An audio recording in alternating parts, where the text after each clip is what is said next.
Yes, nagusuje kandi mwifurije kugira ibihe byiza gukurikira gahunda za Kigali 250 channel ikugezaho amakuru menshi atandukanye yibanda ku myidagaduro iwacu mu gihugu cy'u Rwanda ndetse no ku nkuru zitandukanye z'utundi zagiye zibera hirya no hino hano iwacu mu gihugu cy'u Rwanda.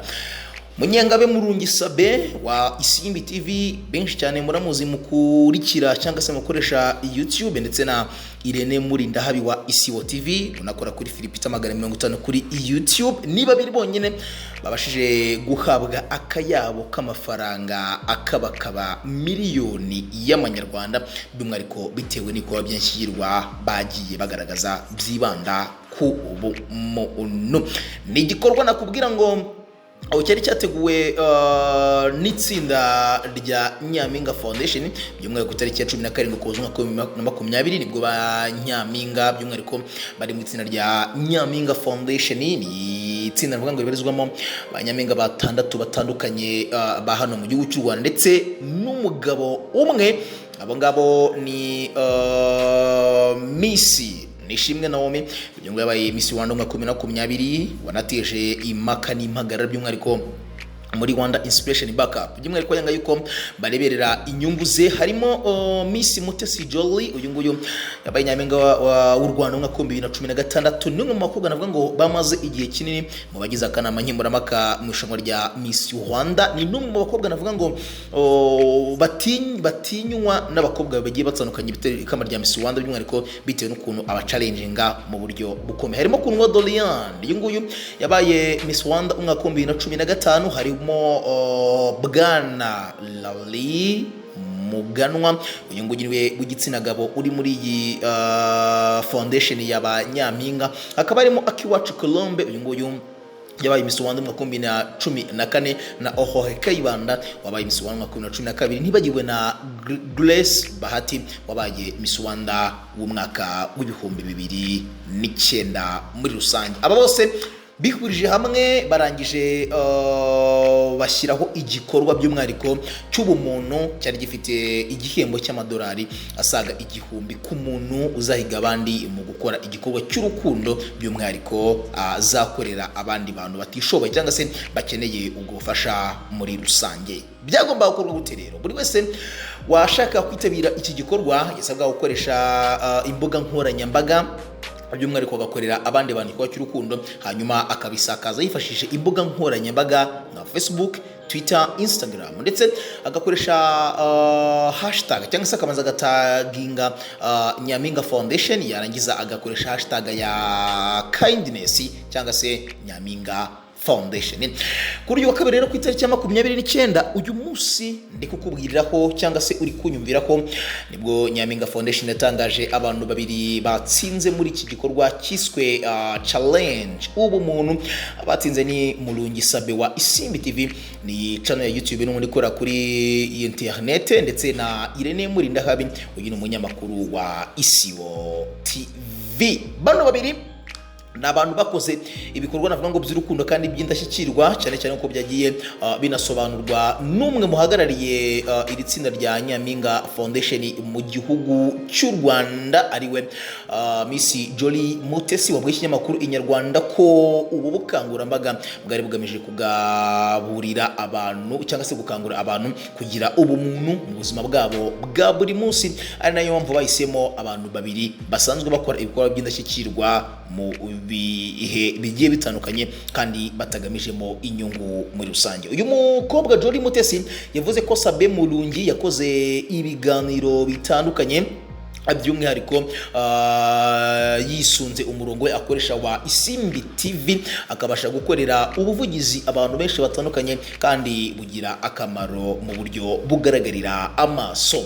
Benshi ubuzima burahinduka bitewe n'ibyo Sabe Murungi yakoze abicishije kuri chaîne yiwe ya YouTube. Uyu mukobwa yatanze urugero avuga nk'abana we na Gahongayire Aline bavuje ndetse n'abandi benshi batandukanye bafashije bakoreye ubuvugizi ndetse n'ubukangurambaga bakabasha kuba bahindurirwa ubuzima. Jolly Mutesi yavuze ko Irene Murindahabi yakoze ibikorwa byinshi birimo nk'itsinda ry'abakobwa babiri bakiri batoya aribo Vestiaire ndetse na Dorcas yazanye mu muziki batari bafite ubushobozi bwo kuba bakora umuziki, twongeyeho na Niyo Bosco ufite ubumuga bwo kutabona yazanye mu muziki. Avuga ku mwana ukiri muto Karyuga kawe usanzwe ubyina by'umwihariko indirimbo zitandukanye zaba iz'abahanzi mu gihugu cy'u Rwanda ndetse n'izo hanze yabo. Atanga urugero ku mugore yahaye igishoro wari umaze imyaka isaga 20 mu Buraya ndetse n'ibindi kuba byinshi bigiye bitandukanye. Mu magambo ya Jolly Mutesi yagize ati urumva rero nabwo twari dukwiriye kuba twabacaho ngo tujye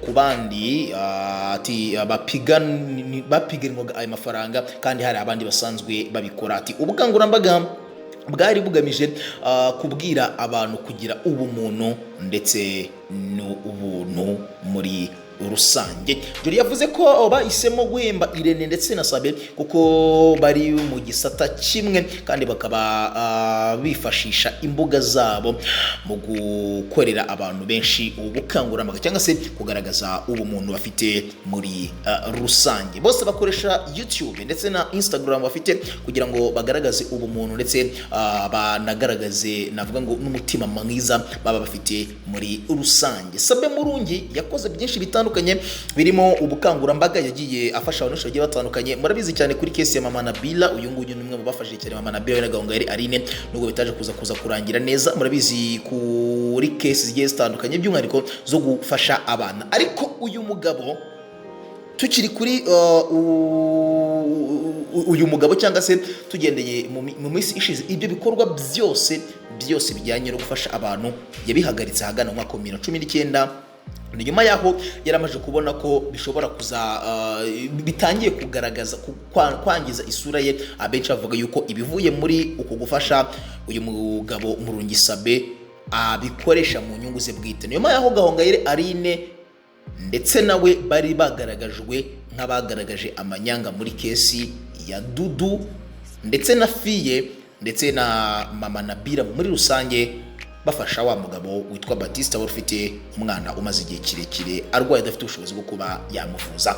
Ndatekereza neza ko umuntu yubuye amaso akareba kuri chaîne ya YouTube yitwa Afrimax TV, yaba iyo mu Kinyarwanda ndetse n'iyo mu Cyongereza, navuga ko ari imwe muri chaîne nako ari nayo chaîne ya mbere igaragaza navuga ngo ubushake mu gufasha abantu muri rusange. Ugiye kuri chaîne yabo ya YouTube akenshi usanga hari amadolari cyangwa se amanyarwanda amwe namwe babashyiriye umuntu uba utishoboye, bikaza no kuza gutuma uwo muntu ashimira bikomeye cyane abanyarwanda ndetse n'abakurikira Afrimax TV. Nagorekereza neza ko cyari igihe cyiza cyo kuba warenza amaso Afrimax TV, nubwo bidakorwa n'umuntu umwe ariko ni timu ya Afrimax muri rusange ibikora kubw'umutima wabo wa kimuntu ugambiriye cyangwa se ugamije gufasha abantu nta nyungu cyangwa se indi ndonke irimo aho ngaho. Kuri uyu mugabo witwa Irene Murindahabi nakwita umukunzi w'abana,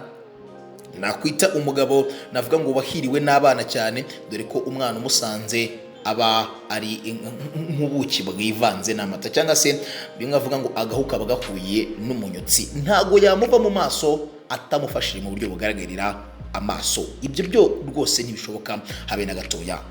Amambere uyu mutipe Irene Murindahabi yahereye ku mwana wamenyekanye cyane nka Gasore, uyu nguyu yarazwi cyane nka Gasoji mu muziki nyarwanda, amufasha kujya muri studio, amushakira management, amukura ku muhanda, amuha management yamufashe kwiga ndetse akaba yaragize ikintu runaka ahinduka by'umwihariko bitewe nuko yari ameze mu minsi yashize. Yaje kuza gufata umwana Bonane cyangwa se Bunane, uyu ni wa mwana waririmbaga indirimbo Kungora, amwegereza Sani, amwemera ubufasha butandukanye burimo kuba yanamwishyura n'ishuri. Yaje no kuza gufata none umwana Karyuri, nawe binatuma anahura na ba Medhi n'abandi bagiye batandukanye bamukora ubuvugizi. Kugeza ubu ngubu impano ya Karyuri ni impano ishininga mu buryo bugaragarira amaso ya buri wese. Yaje gufata Niyo Bosco wari umusanze mu kiganiro Sunday Night gikora ku Isango Star, yamusaba kamuhuza na Gahongayire Aline, arabimukora muhuza na Gahongayire Aline, amwemerera inkunga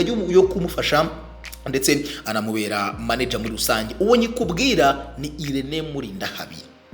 uyu mutipe Murindahabi Irene nkuko nubundi byanavuzwe na Jolly Mutesi yaje no kuza gufasha Vestina ndetse na Dorcas abajyana muri studio, ndetse abo bakobwa babiri Vestine ndetse na Dorcas kugeza ubu ngubu bakaba barakoze indirimbo yamaze kurebwa n'abantu barenga miliyoni, by'umwihariko bakoresha urubuga rwa YouTube. 1,200,000 mu mezi agera kuri 2 ntago ari ikintu kibi abe na gatoya, by'umwihariko byose biri inyuma y'ubufasha bw'uyu Irene Murindahabi cyangwa se Irene Entertainment.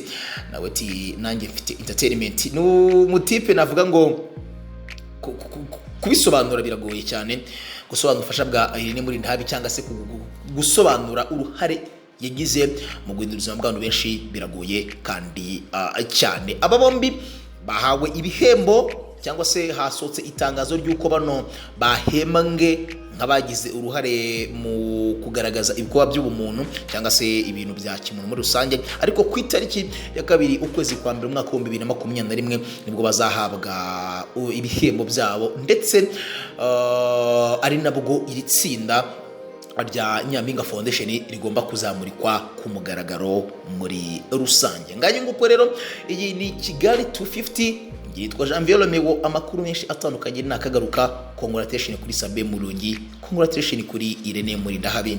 Baravuga ati ugira neza ukayisanga imbere, bagiye bibera nka Nyiramutegera kazaza ejo, burya nta umenya icyo ejo wahatse nejo bundi ushobora gufata n'ibindi bihembo bitandukanye kandi binakomeye by the way, bitewe n'ibikorwa bagaragaje by'urukundo muri kariyeri zabo, by'umwihariko bijyanye n'akazi bakora muri rusange. Kamfate uyu mwanya mwifurize umunsi mwiza, mubwire neza yuko amakuru menshi cyane kandi nkaya ngaya arakagaruka.